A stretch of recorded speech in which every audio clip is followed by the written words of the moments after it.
So we're here to teach you. We hope that you will take something home with you and maybe adapt more to living with birds. Storey and I, and we'll share some of what we've seen, have been imbued with hope because we've seen so many times with birds in particular that collectively we can make a huge difference with bird recovery, with bird conservation, through small actions even. So we hope to share some of those with you. And that is not really a selfless endeavor, because as we'll share with you this evening, birds provide a lot of things to humans, and things that they provide we overlook at our peril. So hopefully pay attention, grab onto one or two things as I go through this. Think about what you're going to take home to your immediate community, your neighbors, your family, your friends, so that together we can join the growing movement of people who are making a huge difference with bird conservation and therefore our own future as humans. So birds hold a special meaning for many of us. These birds that you're looking at are Bonny Doon birds. You might recognize them. I picked particularly visual ones, like Western bluebirds. And some of us are more sensory in the hearing realm and interested in music and sound. And the songs of birds are fascinating. You can go deeply into the complexity of bird sounds, but they're much more. Aldous Huxley suggested that birds are a gateway to being present. You can stay right here. Listening and being aware of birds can help us be here now. Somebody needs to be muted on. Somebody needs to be muted. Yes. Yeah. Please mute yourselves if you're Yeah, she's not paying background attention. noise is She's carrying talking. forward into the rest of the Zoomosphere. All right. Oh my God. So back to Aldous Good Huxley. boy. Yeah.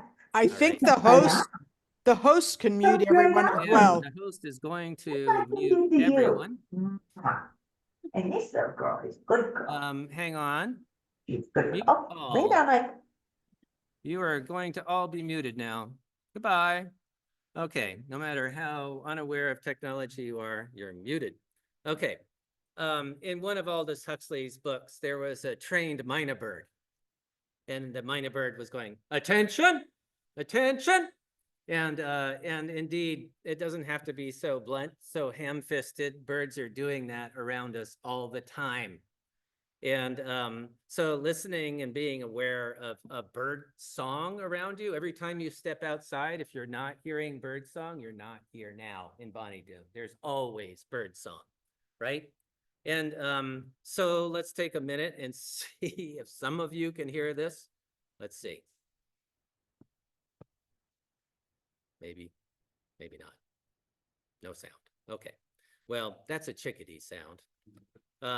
And this thrasher makes extraordinary sound. Look, it's not so colorful, not so memorable unless you see that schnoz. Look at that beat.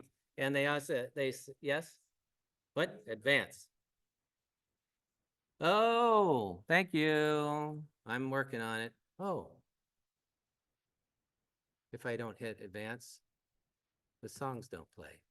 Uh-oh. Hold on. Click the sound. There's the thrasher. Yes. You do get to hear bird song. Pretty distinct bird song. This thing is very loud and chattery and usually at the top of something like this. And you'd think with a big beak like that, it could make some pretty loud noises, and it does. I want to thank, there's a lot of contributions tonight from the community. You don't know how many amazing people there are in Bonny Doon until you put a show together like this and ask for pictures and sound files and all that. And then the people come out. Breck Tyler is one of the nation's most amazing bird scientists, and he's in your community on Pine Ridge. And he contributed to pictures this evening. Thank you, Brett. Let's see if I can walk, chew gum and walk. And some birds do really have striking colors.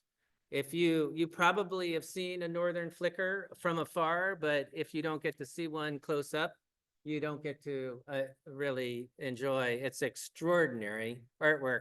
Another amazing individual that came out for us tonight is Tom Hamilton, a West Side Santa Cruz person who was watering a community garden one day, and nearby there were a bunch of people with binoculars looking up in the trees. He's like, "Hey, what are you all doing?" They said, "Oh, there's a least flycatcher over here." What? Anyway, an unusual bird for our area. Everybody was checking off their list and make sure they see the least flycatcher. He goes, "That's cool. What do you, oh, okay." And so he went and downloaded an application on his phone so he could start identifying birds by calls. I'll tell you about Merlin later. And then he's a photographer. So he goes, "Why don't I point my lens that direction?" And then you get to see what comes out of all of that. And it's just a way of saying that this person was not a birder not that long ago, and you might become one too, and it'll help you become present. Attention. Some birds look, oh, more songs. So Paul Babb, thank you for your photography. Another amazing photographer from Bonny Doon that's into birds. And so you'll see a bunch of his stuff. Some of these birds are quite drab until you get Paul Babb looking into their eyes. Look at the eyes of this oak titmouse. They're everywhere. This bird is all around us in Bonny Doon. These are common year-round birds in Bonny Doon. You get to correct me if I'm wrong. Right. We even have common invasive birds in Bonny Doon, like terribly invasive, terribly problematic, but amazingly beautiful birds. So you probably have starlings around. They change color from time to time. There's going to be more noise here. That's great. So Buick's wren call, they sound so crabby to me, and they act so suspicious. And every bird has its own personality as you get to know them. No two species have anywhere near the same personalities, and some of the calls can sound somewhat similar. Isn't that obnoxious? Okay. And another, what I think of as a crabby and suspicious bird is this red-breasted nuthatch that's around. And, you know, drab, maybe somewhat colorful. Jody Frediani, another amazing photographer from our community, also, you know, taking pictures of whales mainly, but it has some great bird pictures that she shared with us. Thank you, Jody.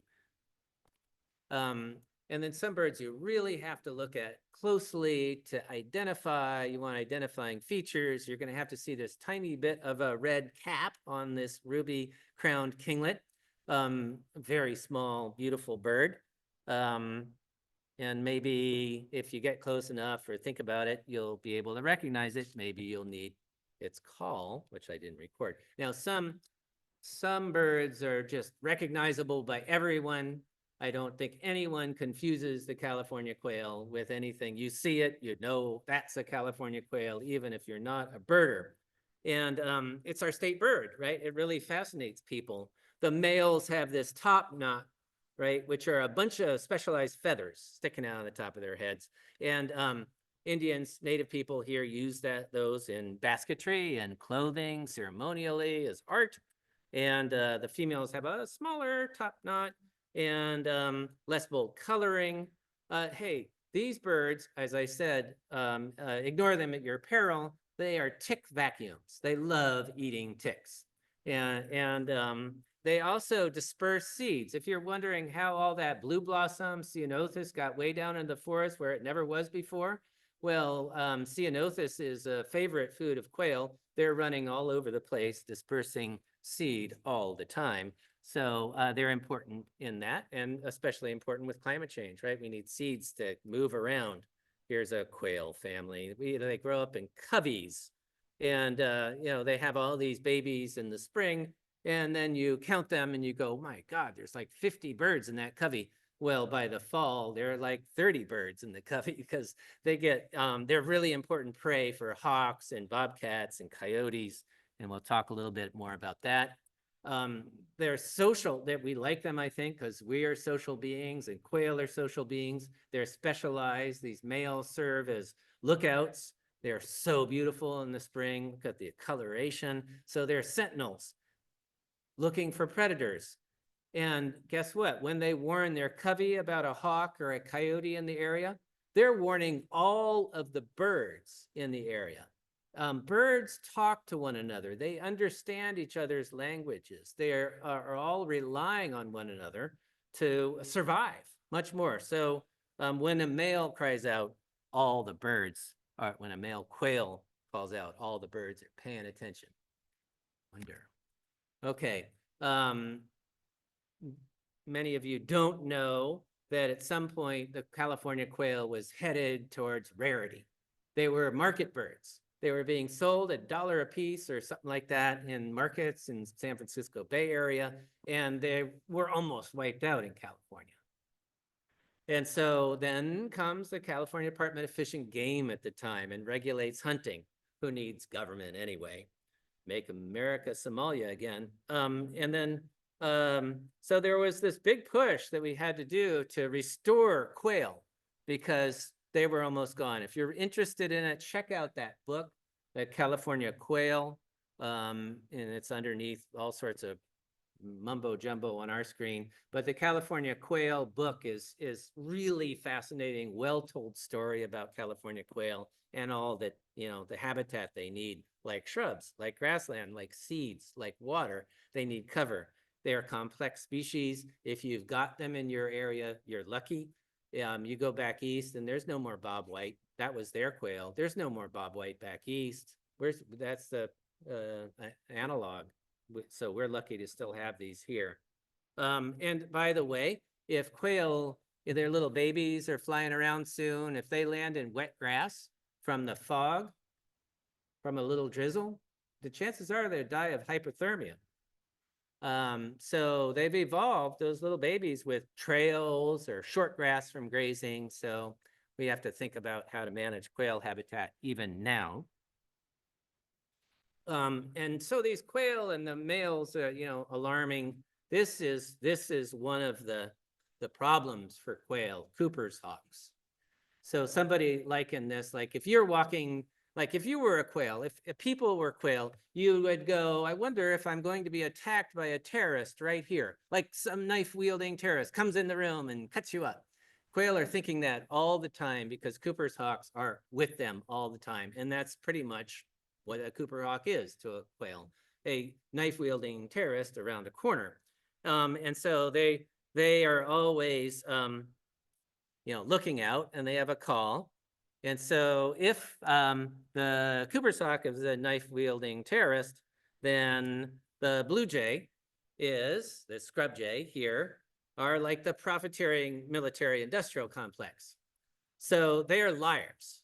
They're out to scare everyone all the time that there's a hawk around and benefit from it. So if you're scared, the knife-wielding terrorist, the scrub jay is crying, terrorist, terrorist, and you're going, where? Then the scrub jay comes in and eats your food. So not a great bird to have as a neighbor. They're unreliable. If that was the military-industrial complex, don't worry, there is a bird police force. So the swallows. So I live at Molino Creek Farm. We have all sorts of bird-eating predators until the swallows show up. The swallows just mob the heck out of the Cooper's hawks, out of all the other hawks. So a hawk comes over and swallows are dive bombing it and pecking it in the head. And then the hawks disappear and all the birds go, thank you, swallow, you've freed our people. And so have you ever been pecked by a bird? Anybody here been pecked by a bird? Raise your hand. It hurts, right? This is serious business. So swallows know just how to peck a hawk. And they also, well, to be fair, those scrub jays also attack hawks. I've seen them really causing damage to owls, barn owls in particular. So hawks aren't the only danger for birds. Humans, as I said, with the quail, hunt them. And this bird, the band-tailed pigeon, look at this beautiful picture. You see these band-tailed pigeons around, but you don't get to see them up close like this. That's how beautiful they are. Look at that eye. So our band-tailed pigeons were also almost hunted to extermination. They really came close. And they're a close relative of passenger pigeons, which we definitely did in through hunting. And so they're actually trying to regrow passenger pigeons by putting DNA in the bandtail pigeons. And so, you know, people worldwide are killing birds. Have you gone to France and tried to bird watch? I mean, I think that France eats even tiny birds. But also we're destroying their habitat. And that's the worst thing. So forests globally are down 2.9 billion breeding adults just in the past few years, just in the past 50 years. Birds are declining like 52% in grasslands, or 720 million birds lower. And 90% of losses just come from just a few groups of birds in particular that are, you know, their habitat is disappearing or they've got diseases. So, and then also climate change, right? We'll talk about the CZU fire, that and pesticides. I mean, you name it, birds are suffering from humans globally. And it's serious business if we're gonna continue to have our standard of living. We'll talk more about that. Thanks, Liz Ann Jensen, for this picture. Now we have, because of conservation work, this huge flocks of bandtail pigeons that, you know, come to Bonny Doon. And we can do it. We can put our minds to getting rid of pesticides that are bad for birds, right? That was a key factor in so much bird decline, or changing hunting regulations so we can recover the species. So modern people aren't the only reason for the decline of birds. This flightless duck, there are bones in the shell mound just south of Laguna Creek. You know, that big dune, it looks like a dune. That's a really old village site. And inside that, there are these birds' bones. This bird disappeared 8,000 years ago. So, you know, I think when people arrive, they go, wow, lots of big food here, and eat it up. And then they go, oh no, all those species are gone. Let's do some conservation now. So we're at that stage, right? We're doing conservation now in California with the new colonists, right? And so, yeah, this bird went extinct just like mastodons, horse and camel relatives, and all sorts of other wildlife species around 8,000 years ago. And oh, by the way, when this one went extinct, sea otter populations went way up. They were competing for the same food. So maybe extinction's good for somebody. Yeah, and so, you know, we haven't yet gotten to, you hear it? Yeah, so we haven't gotten to the kind of old world thing where even pigeon-sized birds look like soup. So mourning doves have never suffered quite the decline from hunting. And they're also quite beautiful. But still, you know, somebody might think they're tasty. We didn't get there. We get to hear this every morning. Okay, so how have birds been doing in Bonny Doon? We're lucky enough to have the Santa Cruz Bird Club that's done these bird atlases at different times. And if you're really interested in knowing like changes over time for Bonny Doon, I can send you this database. Some birds are declining. Some birds have disappeared in these sightings, and some birds are increasing. But I think there's 71 species on this database. If you're ever interested, well, you've at least got 71 species somewhere in Bonny Doon, right? Pretty diverse, a lot of birds to learn, and good science just for this place, right? And I said we should be inspired by things we've done right. And we almost drove condors to extinction, right? We were down to 22 birds, but through captive breeding and banning of lead ammunition and all sorts of other things, 500 birds now and increasing. The condor may be flying over Bonny Doon at some point. All of the vultures in India, in that part of Asia, died recently in the last decade. Almost all of them, many species, because of a drug, a painkiller, because the the cows looked like they were so bothered by the sores from tropical insects, they started giving them painkillers. And it turned out that all the vultures that ate the dead cattle died of kidney collapse like right afterwards. So how we make these things happen is still happening. Pesticides, we learn. Now we've got, I don't know, 20 different vultures to recover like the condor in Asia because of that incident. And vultures do some important things, like who wants to clean up the roadkill, right? Vultures do. They love that stuff. And so, yeah, a super important group of species. And they're kind of ugly. They're kind of stinky. Maybe they look more beautiful to their mothers. But they do soar, and they are a raptor. They're big birds. They're beautiful. And, that head, the red head, is the turkey vulture. And maybe one day you'll see that multicolored condor head overhead. So vultures aren't the only ones providing a really important service. Hawks are. Now everybody starts paying attention when you say hawks and eagles. Very interesting because they're the terrorists and they're not social, and we're fascinated by them. So they kill rodents, right? They're really amazing hunters. Like this Cooper hawk can dive and twist into little like holes this big, moving at full steam, chasing birds. Very skilled hunters. They also will pick off birds next to your bird feeder. So you could see their bird feeder being more than just seeds, but eating by birds, but birds eating birds, if you're lucky, maybe. So we have lots and lots of types of birds, of raptors in Bonny Doon. Some look quite similar, like the red tail and the red-shouldered hawk in this. The red-shouldered one's on the left and the red tail's on the right. And hey, if you ever hear in the Western movie some eagle screaming, right? It's the red-tailed hawk recording. It's not the eagle. My favorite raptor is this harrier, northern harrier. It's just eats birds and mice all day long, every day. It's exterminator for rodents. So think about raptors.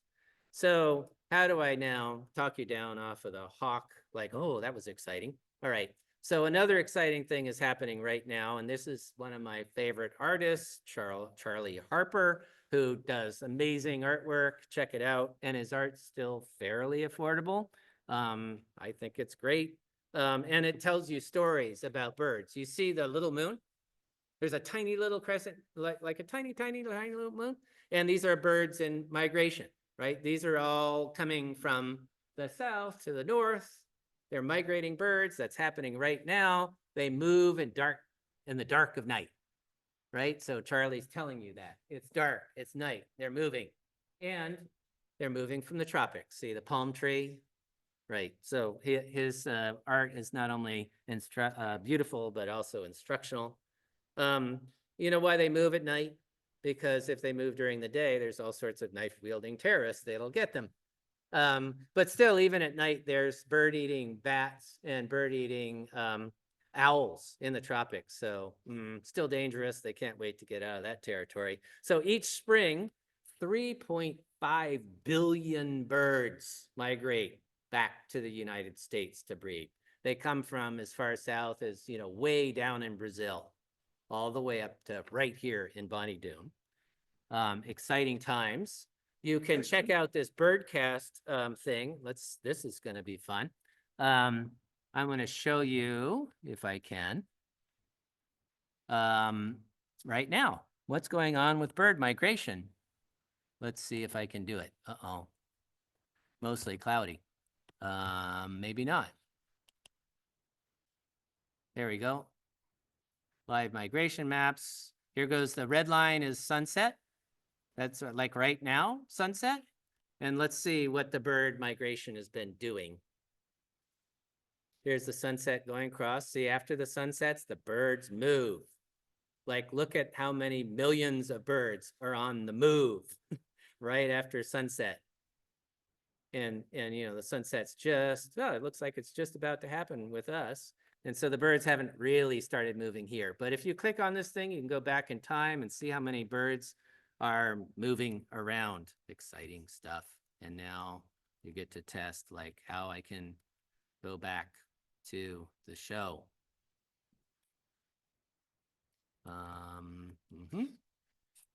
I might, there it is. Okay. And here's some of these neotropical migratory songbirds. Neotropics, new tropics, migratory, yes. So those birds, that night migration, is that the only thing those birds do at night? Yeah, well, they're not really feeding much, right? Because they can't see. They're daytime birds. Yeah, moving at night.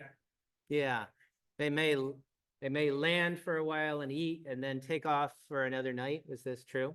Yeah, yeah. But sometimes, like the East Coast hummingbirds are flying out over the whole Gulf of Mexico. How does such a tiny bird go over so much water migrating with, very little fat? Thanks for the question.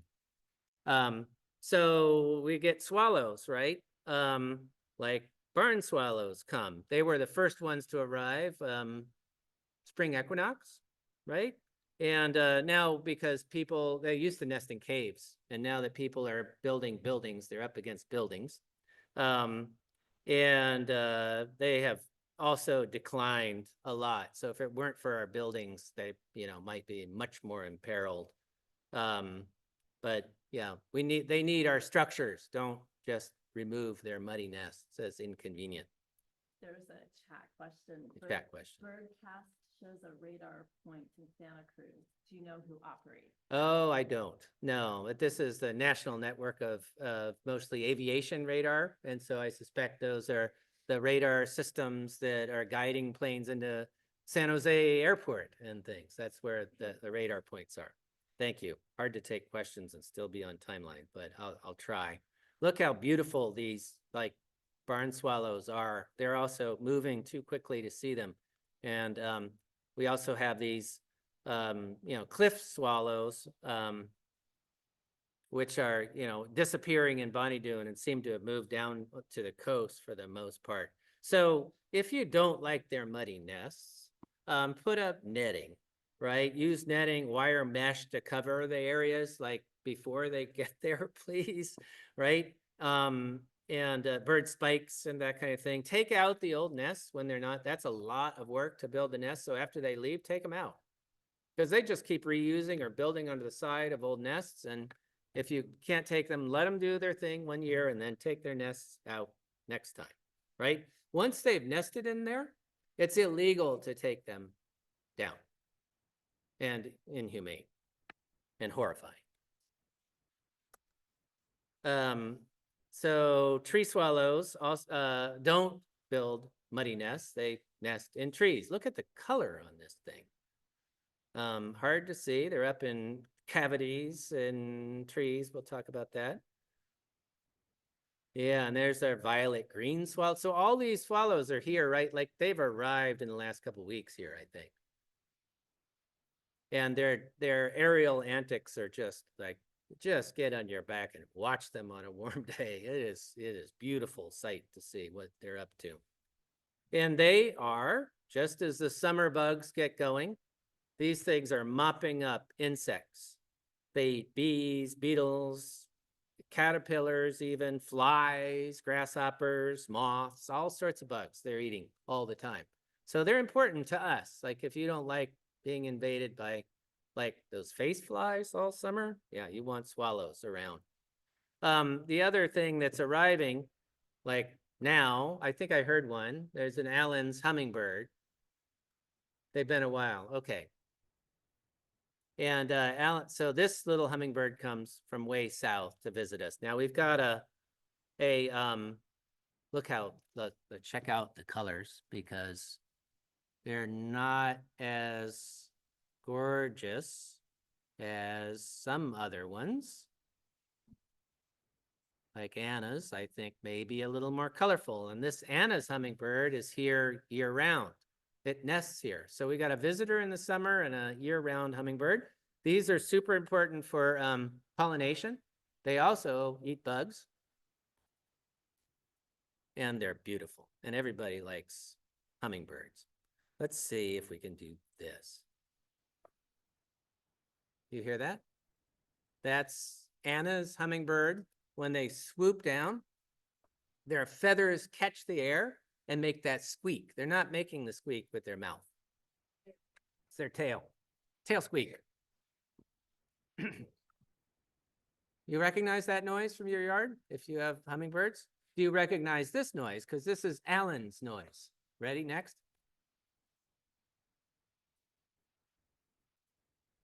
Tail squeak. Totally different tail squeak.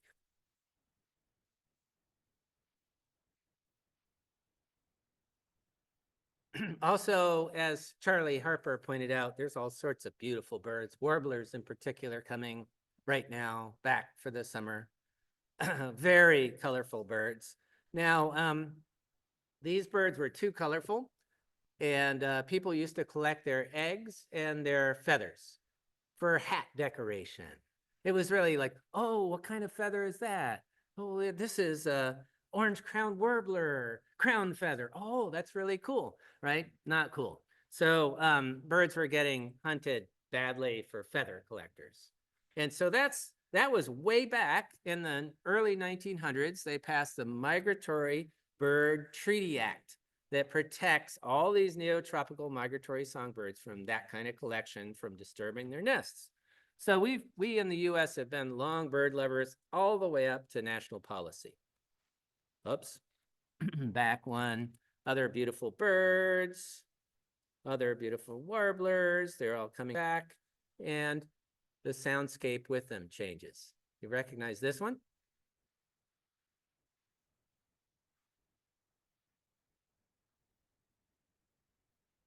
Right? Quick 3 beers, right? That's what this one's saying. And that's like the tourists that come in the summer, they're impatient and they want service fast. And so that we're familiar with that situation, aren't we? So when these migratory birds come, how do they know where to live, where to eat? Well, this chickadee, a year-round resident, it turns out, is their guide. It's their they plug into chickadee flocks, and the chickadees show them where to get food. Complex stuff, and they're all eating bugs all summer. So, hey, these things are important to you.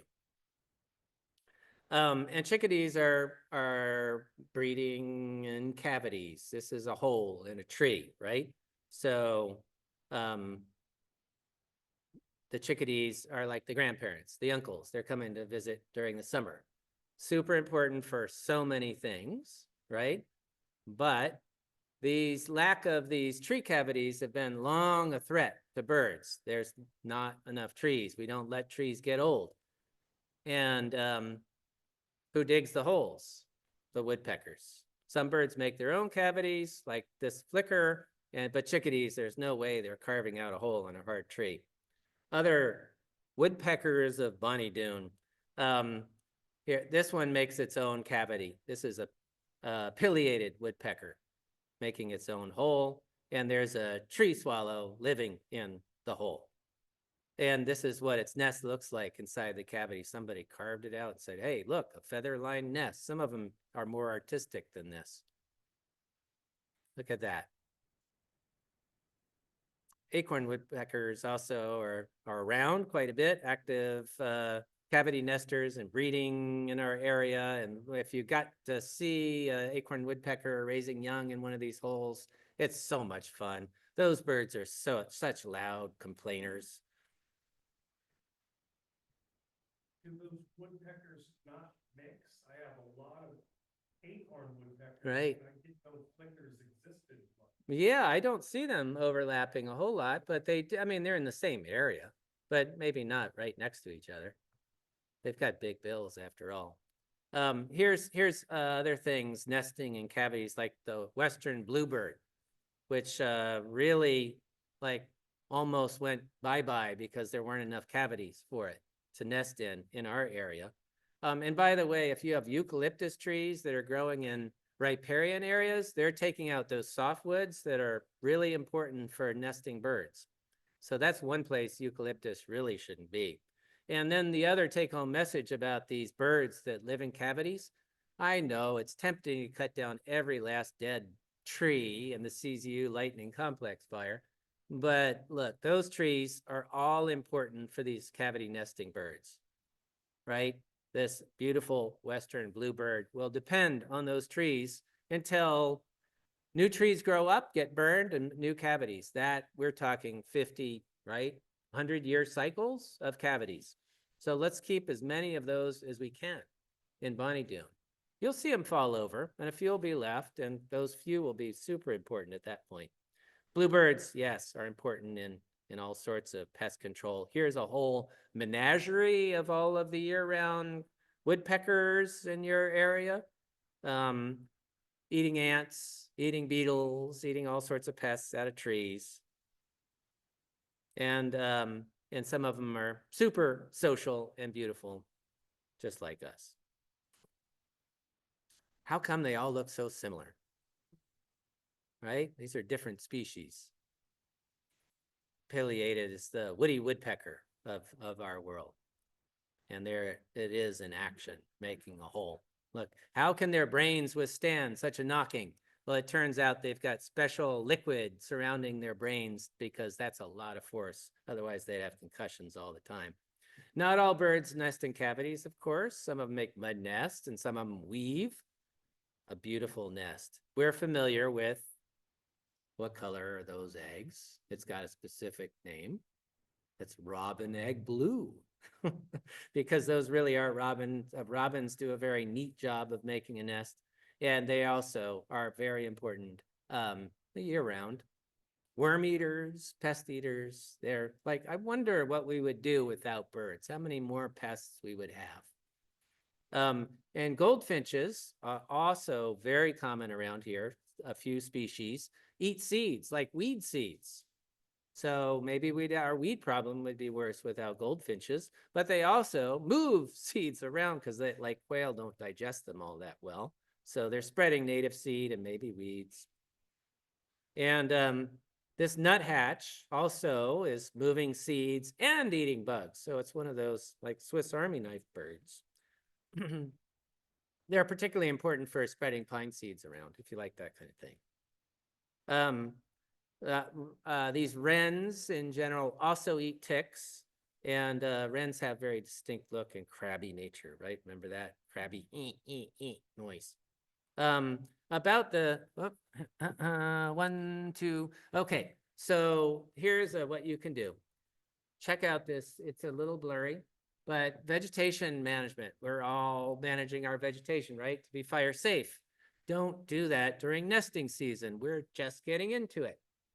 So I live on a farm and I have to go and tell the 5 farmers to stop, to like go quickly to cut down your cover crop, because if you wait 2 more weeks, you'll be grinding up baby birds and eggs. So you really have to pay attention and watch and see if birds are nesting and try and get your vegetation management done before that or after. See, like this calendar shows, right? So it's now, I think we're getting already too late.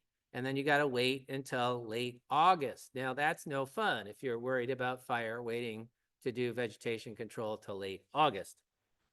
Because what happens in late August?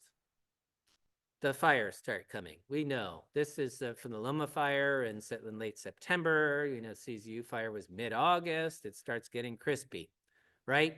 And this, like climate change, not only with these mega fires, affects us and birds. So we're going to talk about that. Let's see. Can I do this? I'm not sure it's worth it. Let's see.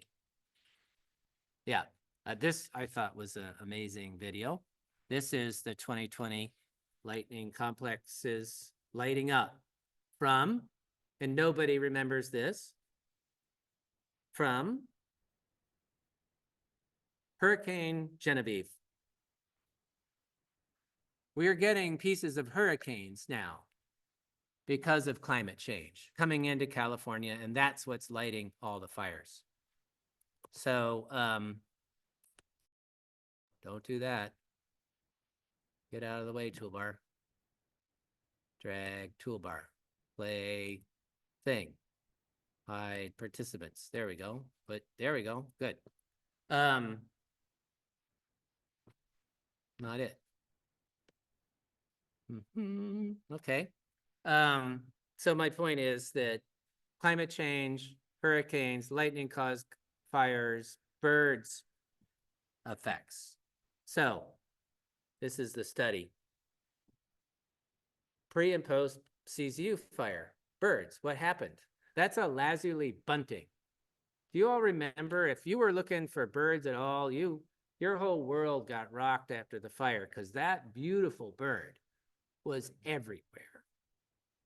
All of a sudden, it liked it. And so did hairy woodpeckers.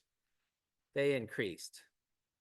But most species, many species declined, like species that need dense canopy, like crowded stuff like these species declined after the fire. You might not even see these things much anymore if you live in a really roasted area.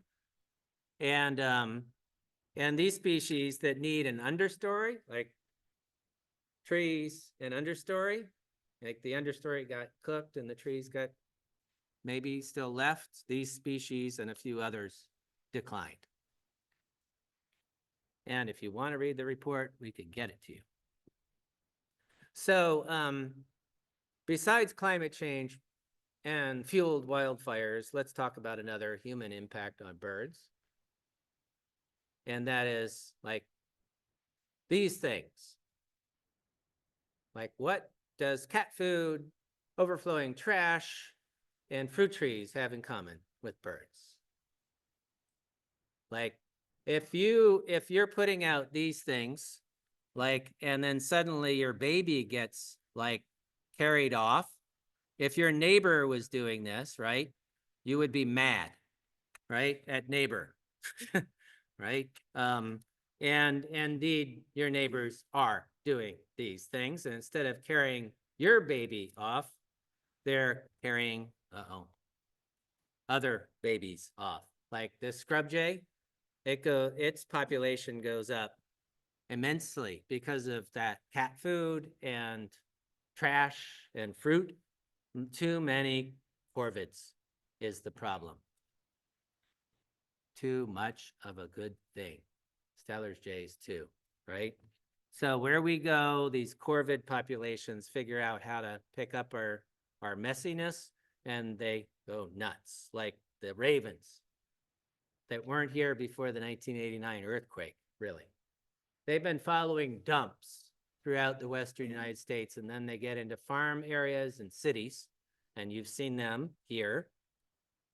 They're very amazing birds though, right? They live a long time. They're lifelong maters. So chances are the two that you see in your neighborhood, know you, they recognize you. You should give them names because they're living near you for a decade or more. They are part of your family there. They're very territorial. They don't, like, those are the same animals. And I saw one pair of ravens when I first moved to Molino Creek Farm in 2008. And they, I think, maybe fledged their first baby, and a bobcat killed the baby. Its body was lying in the grass, and those two parents cried for 3 weeks without eating from a tree, looking down on it and just making the most miserable sound. They're very emotionally connected with their kin, and they're really cool. Ravens just look really cool. Thanks, Katie Scott, for this amazing picture. Look at that bird, super intelligent, and they actually, this is in the way, they're taunting Katie's dogs, and they taunt my neighbor's dogs too. They actually play with their dogs. Crows are another thing that's really like taken off, and they look similar to ravens, but hang out in bigger packs, I think, all in all. Smaller statured, slightly different look. And these corvids, the jays and crows and ravens, have done a real number on the marble murrelet. Like if it needed more problems. They're nest robbers. These corvids like eat eggs and baby birds, and this murrelet was one of the reasons for its decline are all the campers in Big Basin and all of the people living around Big Basin. So they have this, and you should remember it. keep your stuff crumb clean. Move the cat food in. Keep it keep things cleaner so we don't have all these J's. Somebody I knew in Bonny Doon, I thought, what a sweet fellow. I went to visit him. He wanted to show me all his garden and all the birds. For years, he would talk about his garden and his birds. And one time I was biking, I stopped by and surprised him. He was sitting on his front porch with a gun. I said, what are you doing? Oh, I didn't ever tell you why I got all the songbirds. Been shooting the corvids for years. So yeah, I'm not advocating for that. That's illegal. And of course, the other thing that that comes with all that stuff is a nasty amount of rodents. Like, you don't think you've got rats? Yeah, you leave cat food and all that garbage out, you've got these ugly vermin in your yard for sure. And then you wonder, well, why are all the rats around chewing on my car and all this stuff? I got to put out rat poison. Hopefully nobody here does that, and it's starting to get harder to get, because what happens with that is the poison travels up the food chain, and then the next thing you know, maybe you see it, maybe you don't, but there's dead owls, dead raptors, because they die from eating the poison rodents. No good. And the coyotes that do that get mange. You'll see coyotes if you see coyotes with mange, chances are it's because they've been eating animals that got into rat poison. Not pleasant stuff. Let's keep this out, because you can rely on owls for rodent control. Look at this. Maybe you'll get to hear it scream. Maybe. Maybe. Maybe not. Yeah. Maybe? No. Okay. Screech owls, I thought once there was a coyote barking at me, but it was a screech owl. They're here in Bonny Doon. And great horned owls, or the most common owl, hoot, hoot, hoot. Pygmy owls. That's a pygmy owl call. Now, I think they're on the list of things that have pretty much gone from Bonny Doon recently. Yeah. So you might have used to hear this and wonder what it was at night, but I think you probably still will hear it one more time. It sort of sounds like a very a broken backup noise for, right? Somebody's backing up slowly. But this one, I think you hear. Let's see if I can go to the next one. This one.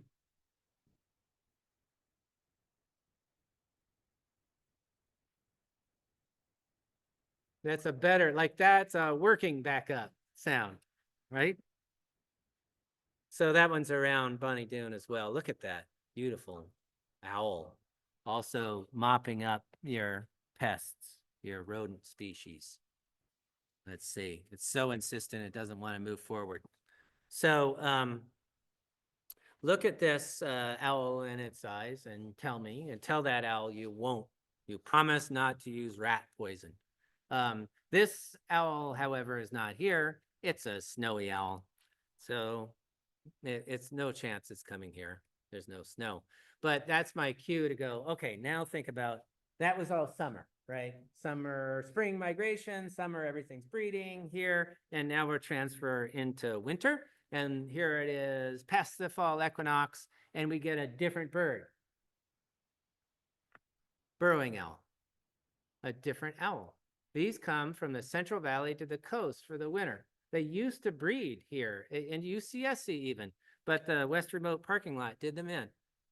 And then another bird that comes here in the winter is the golden crown sparrow coming from Alaska.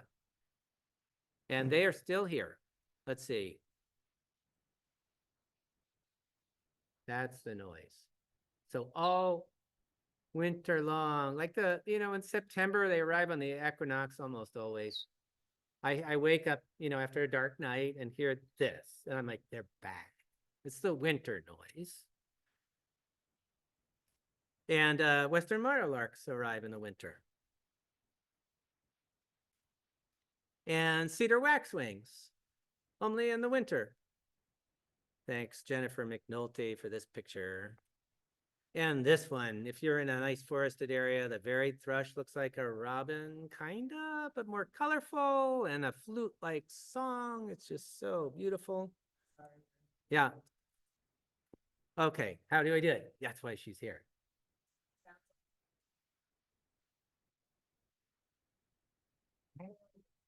Really? Oh. I've been. Yes, so I made a mistake. Story is here to help. And so this does not make a pleasant flute-like noise. What it makes is a terribly crackly noise. Machinery. If you hear bad machinery in the forest, it might be the mountain bikers making new trails, but it might be a varied thrush. Okay, thank you. And this is my favorite bird that comes back for the winter, red-breasted sapsucker. They also mate for life. So the same pair comes from Northern California to my orchard, and sometimes with babies, sometimes not. And then one year there's a pile of red-breasted sapsucker feathers in my orchard. So the Cooper's hawk, that knife-wielding terrorist, killed the mate. And the other one came back for 3 years all alone. Oh, heartbreaking. Anyway, beautiful bird. Okay. So, total switch back to some other, so that's the winter birds, right? Winter birds, a few. I think that's most of the winter birds, right? Things come from south in the summer, north from the winter. I got an interesting story for you on a Bonny Doon specific bird. Do you know purple martins? If you come from back east, there are these giant, look like hotels on poles for purple martins. People don't put those up here so much. These are in the Bonny Doon Ecological Reserve, and that's it for Santa Cruz County. Except after the CZU fire, they arrived at Molino Creek Farm, where I live. And they moved into not trees that were killed during the CZU fire, but trees that were killed during the Lockheed fire. They'd just gotten old enough and rotten enough that there were holes, and somehow took a turn and started a nesting colony there. This is the biggest swallow of our area. It's a type of swallow, and it's had a 24% drop in numbers since 1970, not only because of the lack of dead trees, but also because of starlings taking out. Yeah, starlings want cavities too, so they're a problem. East of the Rockies, they're nearly 100% reliant now on nest boxes. And that's where most of them are. Beautiful, beautiful birds. Here's another unusual bird that you might want to know. You're driving down your gravel road or trail, you're walking down the trail at night, and you see those glowing eyes, or something comes up right in front of your car. There are these porwills, common porwills. They're also called goat suckers, chupacabra. Yeah, they have weird whiskers, and they eat bugs at night. So many birds eating bugs during the day, and this one's eating bugs at night right along with the bats. And this one hibernates. Birds hibernate? Yeah, when it's not the right weather, it hibernates, like hummingbirds go torpid. You have audio on that? No, you get to do that at home. And I do recommend, listen to porwhill, common porwhill. They in bushes, right, close to the ground, right, Story? Yeah. Yeah. So maybe just one or two more stories and then we get discussion. Here's the wild turkeys you all wanted to hear about. So this species was introduced from Texas by our state wildlife department. And they tried and tried and tried, and they finally got them going in about 1959. That's how recently. They have now expanded to occupy about 25% of the state of California. Very successful introduction program. There are 250,000 turkeys in the state now. And they eat everything. They suck up lizards, snakes, seeds, just leaves, flowers. And by the way, if you haven't experienced this, they can be super aggressive to humans during the breeding season. and that bird will mess you up. Do not mistake, they can hurt you. Yeah, some of you have been pecked by small birds. I've been pecked by a goose and it hurt for a while, but not a turkey. And turkeys can fly. Katie Scott somehow got this picture of a turkey in flight. Yeah, they're big and they scare dogs when they fly. Well, so for hunting, yeah, people love hunting turkeys. And still, I mean, you think, well, they're a pest, they should be eradicated. Like the pigs they get listed as a pest species, so you can hunt them and they get a tag later. You can hunt them year round. Not yet for turkeys. Our wildlife department's still enjoying the tag income from hunters. You should get a tag and hunt them. There was a native turkey, like that flightless duck, because they were too tasty 8,000 years ago. Native peoples hunted them out. And so the California native turkey went extinct 8,000 years ago. It was a little smaller than the turkey you saw. That's a skeleton from the La Brea tar pits. Turkeys will enjoy your bird food. That's not a turkey hanging by its neck. That's a turkey jumping up into a bird feeder. And speaking of bird feeders, something you might do is put out suet. So there's this Storey and I have been talking about it. I like it. You should consider, if you can afford bird food and do it right, and they come and eat, what a fascinating adventure. You should feel privileged that you can have that relationship. But you should do it right. Buy good suet, not cheap suet. There is a difference.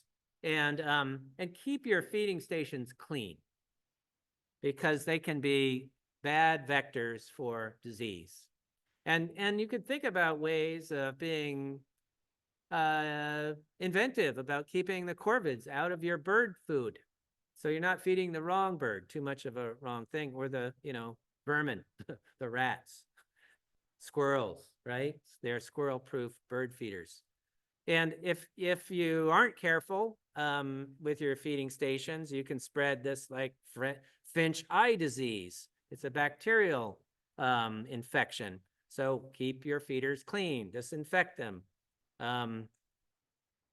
You could give them like avian pox. You could that might also be spread through these feeding stations. That doesn't look comfortable. There's at least several strains of pox diseases that affect lots of birds. And then, of course, we hear about avian influenza, right? That can affect wild birds too, especially water birds, ducks, and the like. Maybe if you keep chickens and there's food for other birds, maybe try and figure out how to keep wild and domestic birds separate. I know that sounds like a pain, but it's important for the health of both groups. Yeah, avian influenza is really taking its toll. There are other diseases like salmonellosis and West Nile disease also spreading through that both. Hey, this is the one you want me to hit. Yeah, let's see what happens. And moving water in particular, really attracts birds, and also keeping it aerated and healthy. That'll be a better thing to do for your water features. And yeah, you'll be amazed at how many birds drink how much water if you put it out in the summer, and how not easy it is to keep those water bowls clean regularly. You got to continually do that. Okay. And you could get, maybe you like messing with things. You could get inventive about how to feed birds.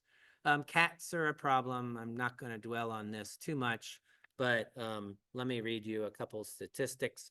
1 to 3 billion birds a year killed by domestic cats. And are your cats bird killers? Are some birds more susceptible? This object really works well if you want to try it. Nobody apparently that has cats wants to use it because their cats aren't bad or their cat won't be comfortable. But it does work well. It'll significantly cut down on your cat killing birds, and also just don't put them out. For the health of your cat, how many people have heard about lost cats, get eaten by coyotes? you might as well just keep them in these other types of cages so they're safe. And also birds are hitting windows all the time. Like 1 billion birds die in the US every year from hitting windows. Like almost as, yeah, maybe the same amount as the cats kill, right? But you can do stuff about it. The picture on the right is my 1/8-inch white paint pen, 4 inches apart, has like reduced the bird strikes on those windows nearly 100%.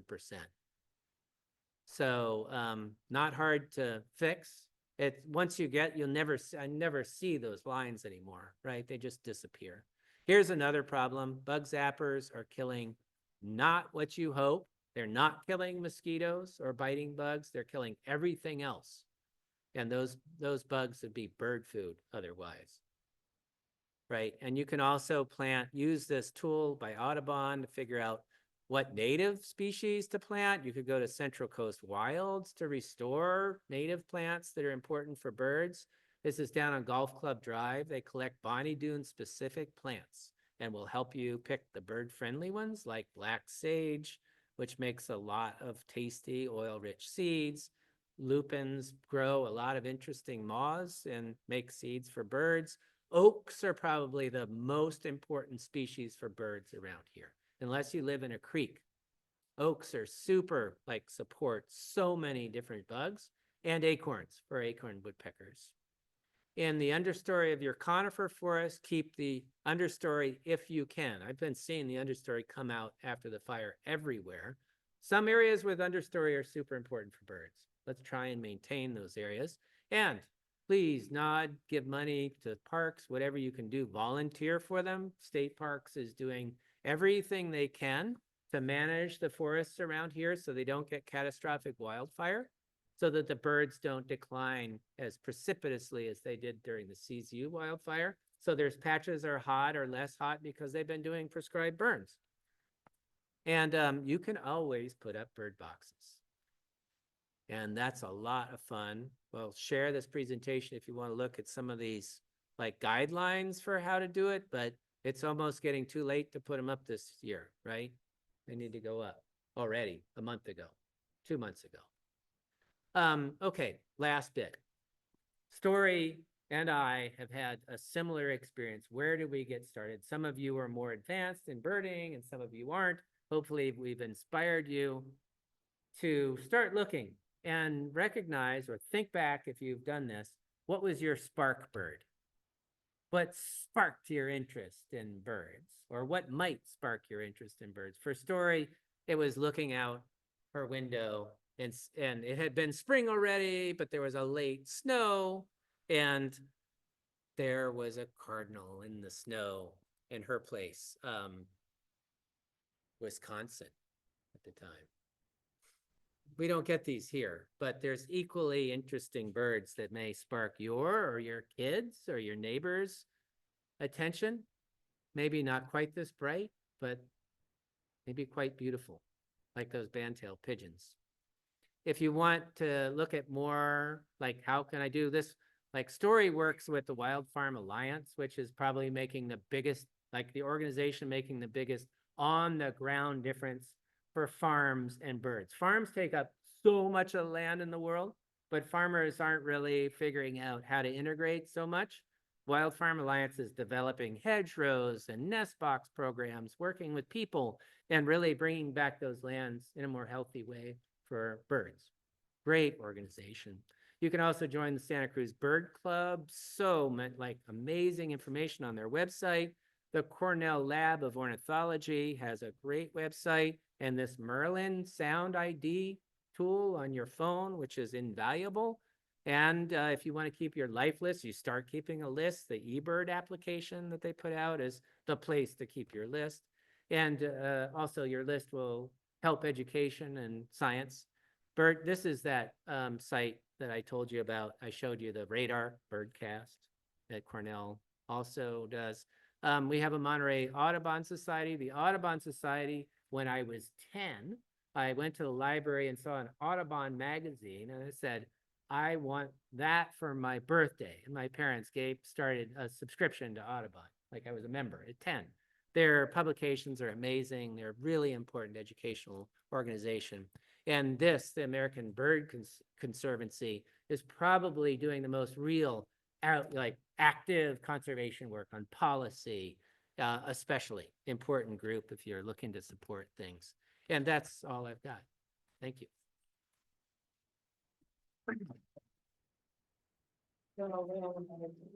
Thank you. We'll turn up the lights and we have time for questions, a little bit. Yeah, time for questions, and then Trina is gonna give us an update, but let me get the. lights Oh, clear. we've got our guest here. Yes, okay, the update then. The update first. Lights. Trina. Wow, that was sudden. Here, They don't do the gradual lighting. so if we have time for a few questions, and if you can repeat the question. I will. Yes. Questions? In the back, please. You didn't mention petrol, I used to see a lot more petrol. Right. Story? There actually, there's more of them this year than there has been for the last couple of years. Right. Story, could I ask you? to- Yep, up here. So the question is, what's going on with kestrels? A gentleman mentioned that he hasn't been seeing as many, and Story's going to answer at the mic here so that people in Zoom can hear it. Yeah, there was a decline over the last couple of years, but we're definitely seeing more, at least this year. As to why, I don't know that there's been enough research, at least on the West Coast. There's some studies going back east that have indicated that loss of habitat has been really critical. Excellent. So, but to follow up, so you've been seeing less or more, or for how long? When's the change you've noticed? Just, you feel quite. Okay, right. Until how recently do you think?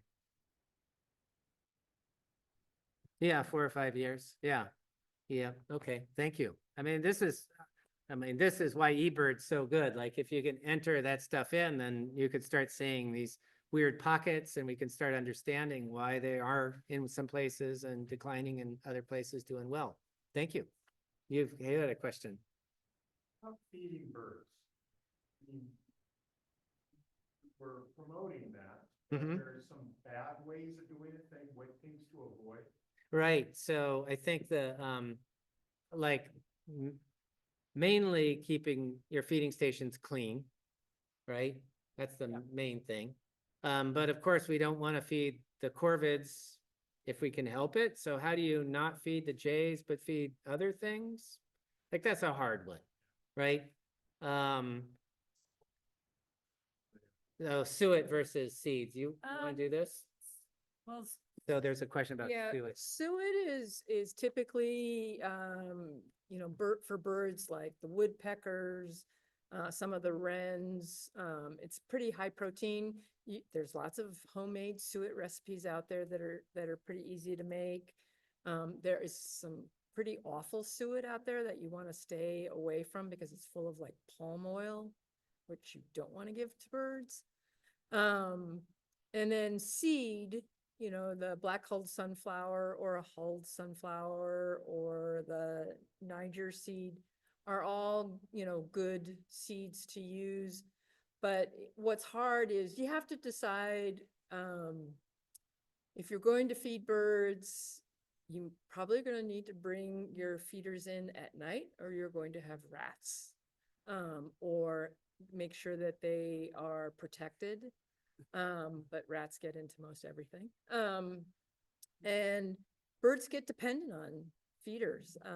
They're now seeing, especially on the East Coast, hummingbirds are not going south anymore because there are so many hummingbird feeders there. So it's that balance, but they are extremely delightful to have birds come to your feeders and to be able to watch them. And so it's something to look into and decide for yourself. Does that get it, what you're looking for? Other questions? Yes. Yep. Right. Yeah, so black-shouldered kites, white-tailed kites, what No, are we calling? white-tailed kites. White-tailed I haven't kites. seen a black shouldered. I don't know that, Oh, okay. if there's been one, it has not been reported Right. in eBird since Okay. 2008. Yeah, all right. White-tailed kites have been like the kestrels. They sort of disappeared again. But I know I've seen them down at UCSC at the Seymour Marine area. They're back there. I don't know if they're back at Año Nuevo, which is where they've also been in the past. So they may be popping back. So hopefully more. I've seen a few on the cliffs. Yeah. If you're walking on the cliffs, you'll see them in the fields. You have a good chance, you know. Cool. Thank you. Another question. I have a lot of juncos, you know, you didn't mention much about that, they're here all year round. That's right. And I was wondering about their nesting. Okay. We left out Junco. We left out juncos. Oh dear. Oh, dear. Yes, they That's the they most are common around. thing. They are very common. And, you know, juncos actually nest in the grass. They can be very creative. I found a nest one time where they had built underneath a thistle plant. So it was really hard for anything to get in there but them. They're very prolific. They're kind of like the, you know, sparrows and jays. So you just have to watch. The biggest thing for nesting birds is to look for birds coming in with material in their beaks.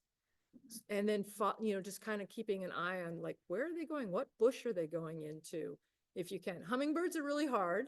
So, and they start nesting in January and February in our area, the Anna's hummingbirds. So they're very difficult to find. So you just have to look for that tiny little cup nest. But juncos, I just look for them carrying nesting material to know where they are in the grass. So these are dark-eyed Juncos, right? And I mean, this is one thing, here's your challenge is to get to know your Junco flock. They look like the same bird, right? No two birds are the same. Every one of those Juncos is slightly different. And you can start recognizing individuals if you've got your flock right around your house. A lot of fun. Other questions? Yes.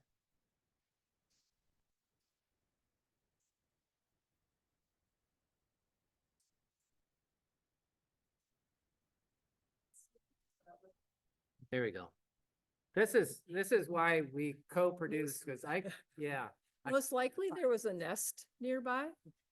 Yeah. Oh, she had a chickadee that was very aggressive to them coming in and buzzing you. And yeah, usually when birds are like that, there's a couple of reasons. If it's a male, it may be possibly just being aggressive. You'll see male birds going after your side mirrors on your cars.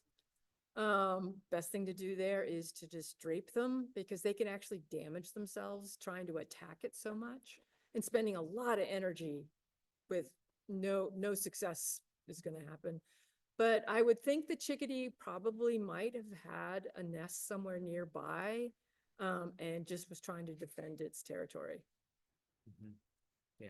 I was at Kelly's Bakery when it was still in that little corner, Bay Federal was there, and there's that patio, and there was a sign going into Bay Federal say, "Watch out, birds," and there was a bunch of umbrellas right there that you could pick up. Somebody, they were not present. They walked right by the sign, right by the umbrellas, and got hammered by this bird. Heck, like I didn't feel that. Kept walked another step and got pecked again, and then he just looked so horrified, like ah. Yeah, they protect nests.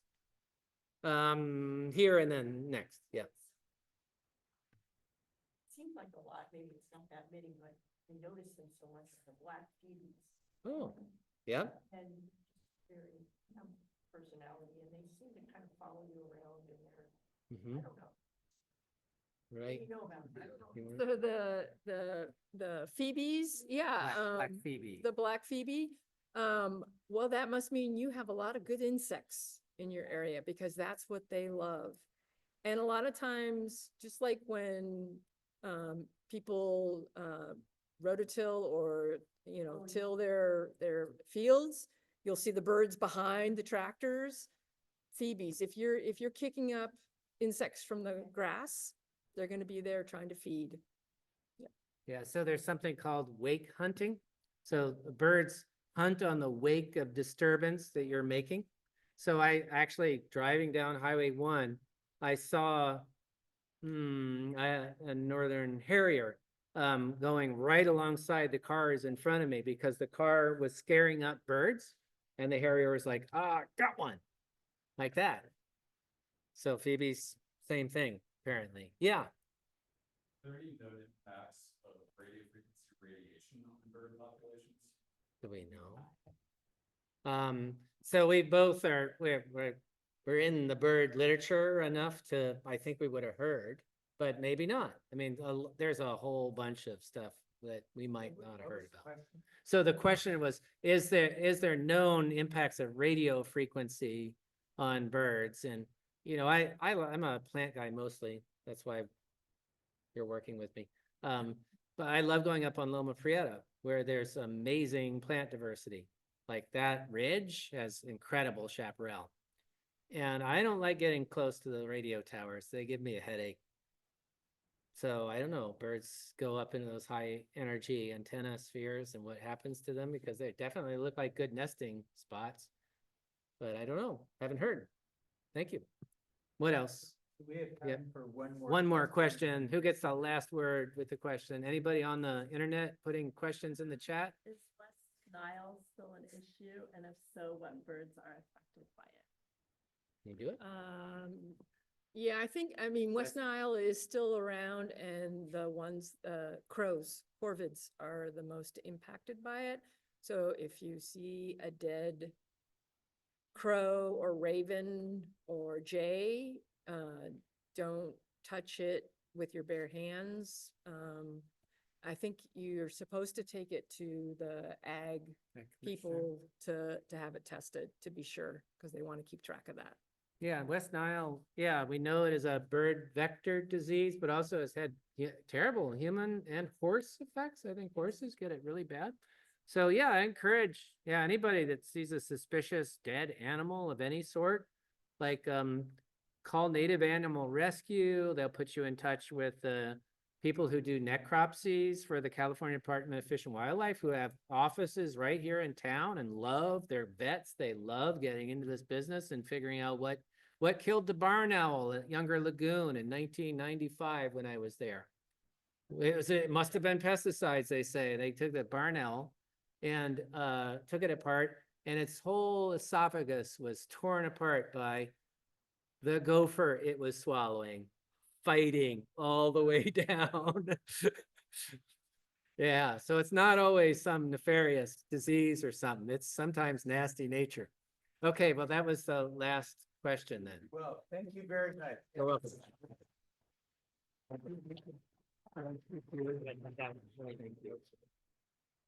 So I'm gonna stop sharing here, and hopefully I don't create another disaster like I did earlier. And Trina Barton is gonna join us from Supervisor Cummings' office and give us an update. Thank you, Trina. Thank you, Eric, and thank you guys for having me. I'm here, I'm Trina Barton. I'm here from your Supervisor Justin Cummings' office. He is on the board of Save Our Shores, and they had a board meeting tonight. And I feel like lately he's been wishing he could be in multiple places at once. And so thank you for accommodating and letting me give our brief update tonight. I did want to share, well, Justin, of course, is hard at work with his priorities: sustainable land management, environmental protection, parks and open space, affordable housing, mental health and community services, and much more. But there are a couple state bills that we're keeping our eye on. One is AB 470, and that has to do with the AT&T's carrier of last resort, so the landline obligation. The other one is AB 518, and that's the low impact camping area ordinance, or LICA. So that's back. So I want to talk about those, and then I'll very briefly talk about mountain biking safety. I know that's a concern and an issue, something we've been working on and tracking. Measure Q, a little update on that. And then a very brief update on Justin's Coastal Commission reappointment. So AB 470, this is Tina McKinner's bill. AT&T came to lobby our office last week on this bill. Essentially, from what I can tell, it's a kind of a patchwork. It's their way of trying to chip away at the carrier of last resort obligation, which is kind of the safety net, right? It's the communication safety net across the state. You know, making sure that everyone has the availability of a landline, access to a landline that's affordable and reliable. So they want to get rid of it. We know that. So this is a way to identify areas where they can kind of consider it well-served, whether that's cell coverage or different things. They'll say that's well-served. We don't need to have landline availability there, or there isn't much of a population, don't need to have it there. So start to chip away at this. So that's kind of what's happening with this bill. We have some major concerns with that, though. It doesn't address issues like power outages and things like that when your cell phones don't work with power outages, and perhaps your landlines do, and folks who just need that lifeline that is a landline. So we have concerns about that. We're tracking it. The county has put forward, we unanimously passed a letter of opposition, sent that to the author, and so we're keeping our eye on that. 518 LICA. This one, the author is Christopher Ward. We also put forward our office and was unanimously passed letter in opposition to this one too. Now the bill luckily kept the opt-out. So counties can opt out of having a LICA ordinance. However, it's still problematic, right? There's still not the no one on site, no one is required on site. So say our county doesn't have LICAs, but maybe San Mateo County or other counties have it. There's a concern around wildfire for us. There's a concern around different safety precautions that need to be there. And kind of from my perspective, it's another way of companies like HipCamp shifting some of the legal responsibility and liability onto counties for enforcement, administrative stuff. And that way, for example, their hosts, many of them are currently operating outside of the law, right? They're technically right now supposed to have a special occupancy permit. Many of them don't have that. It's hard to get that. So, so this kind of alleviates that.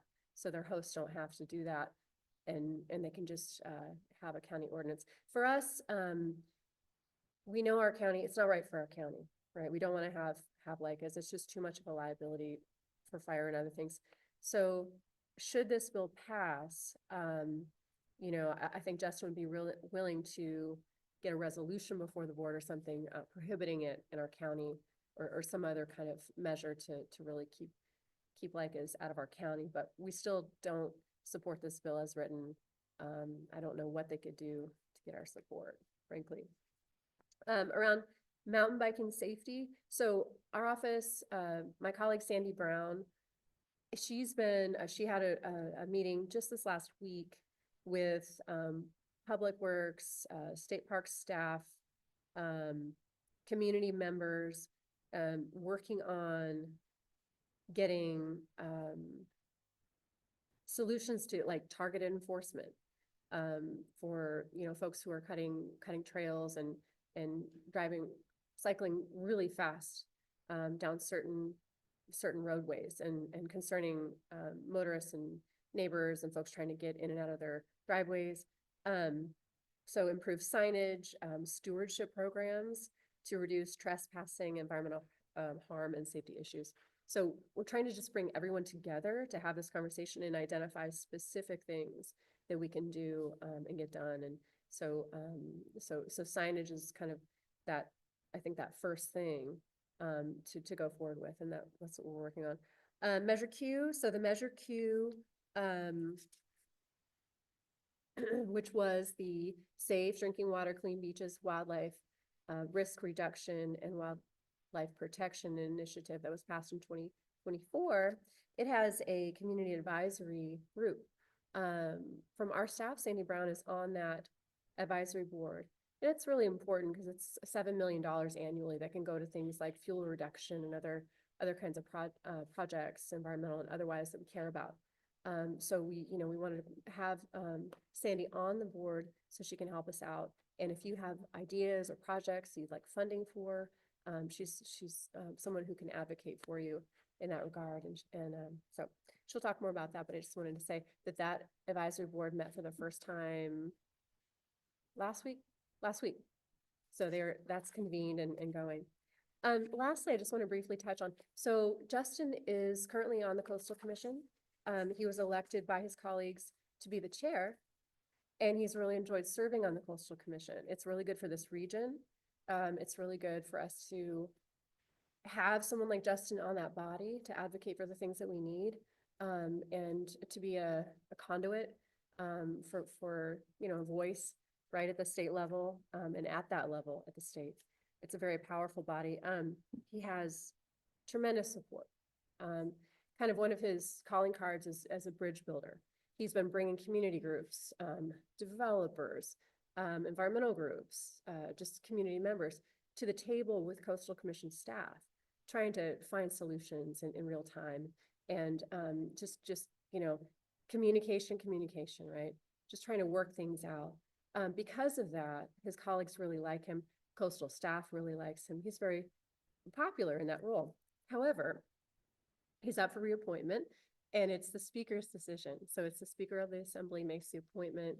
There's some interesting things happening at the state level. Many of you are following this. The Assembly is doing different stuff, right? Looking to gut CEQA and other things. So kind of moving away from environmental protection, some Democrats, not ours, not our elected officials, thank goodness. But so we're not quite sure where the speaker is aligned, but we hope that he reselects Justin. Right now we have Don Addis's support, Gail Pellerin, Jimmy Panetta, Bill Monning, some former elected officials, Mark Stone, Sam Farr, our current Senator John Laird, of course, is supportive. He has the building trades and other unions are supporting him. Environmental organizations all along the coast, up and down the coast, so many. All 3 counties nominated Justin. So he's very, very well liked and respected in this role, and we hope that he can continue it. But we're not sure right now, so we'll keep you posted on that. It's a little, unfortunately, exciting, and we really hope he gets it. But so that's all I have, and I really appreciate it. Yeah. Recently, I read a small article in the newspaper that they were going to try to continue with the idea of maintaining our people who have wells in Bonny Doon, or to put monitors on them. And the water department says our water isn't just our water, it belongs to everybody. Well, that's not true. Okay. And I was hoping that Justin could look into that. I saw the article in the paper, and then there was never anything else, but they've tried it several times. And Okay. We would have to maintain it all, but pay for the water. That's Interesting. Okay, well, I'll be sure to give you my card so we can follow up on that. Yes. Do you know if any of the neighboring counties are opposing like Not yet. Could you repeat that? I'm sorry. She's asking if any of the neighboring counties are opposing LICA at this time, and I'm not aware of any. Yes. Changes in the as far as we talked about, still no on-site supervision, no water, and everything else. Yeah. Were there any changes that we're seeing? I mean, it's pretty much the same bill. It's really, at least they kept the opt-out, right? And John Laird had fought hard on our behalf for that, but so it's really the same.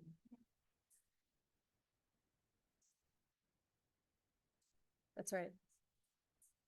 I think so. We've got Kim DeSerpa and Monica Martinez. I'm hoping that we would, well, it was, the opposition letter that we sent to the state was unanimously passed. So I hope that they would should we pass the resolution? Yeah. Again, just what issue are you discussing? Oh, I'm sorry, the low impact camping area issue, the bill 518. Yes. Would a person who has a large piece of property and could have several campers, could the neighbors object to that person doing it? I mean, I'm across from 150 acres. Wow. There's a good few campers there. Yeah, it's still allowing a max of 9 at a time, 9 campers. But it's, I mean, I think the idea is that, that neighbors do oppose that, right? Like neighbors would and do oppose that currently. It's happening now. And folks, don't like it because of the concerns. There's often no accountability, and there's a lack of fire personnel resources to get to every call and things like that. So, yeah, and it's currently, if they don't have a special occupancy permit, it's illegal also for them to have a commercial camp there. Well, I think it's case by case, if people don't know about it unless they get a call, right? That there's a complaint, there's a smoke or there's noise or something, like maybe folks don't realize it's happening, a little under the radar. Mhm. Well, thank Yeah. you. Well, thank you. So I want to thank everybody in the room here and out in the world. I thank you very much again for the presentations tonight. I apologize for the technical glitches. What would an RBDA meeting be without them? And we look forward to seeing you all again sometime soon. Thank you.